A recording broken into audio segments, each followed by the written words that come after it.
Blackstone Audio presents Holy Ghost Girl, a memoir by Donna M. Johnson.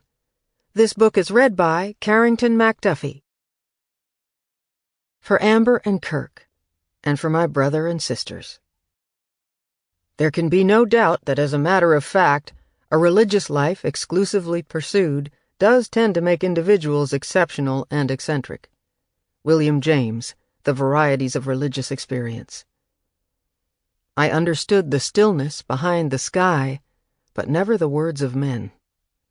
Friedrich Holderlin, In My Boyhood Days. Prologue.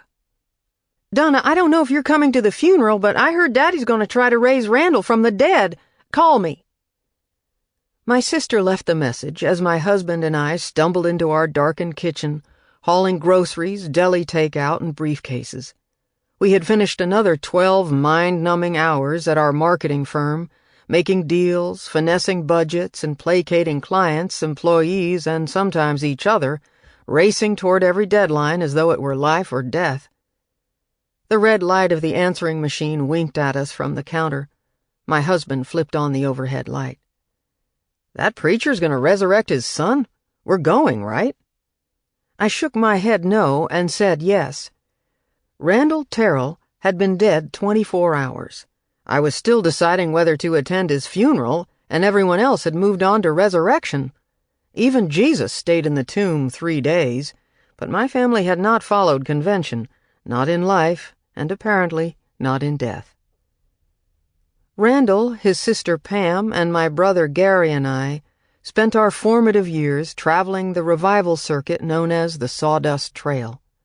Our families formed the inner circle of a holy roller tribe that preached, prayed, and scared sinners into the fold under giant gospel tents that eventually included the world's largest, a red, white, and blue canvas almost as long as 2 football fields. I was 3, and Gary was 1, when my mother signed on as organist for Randall's daddy.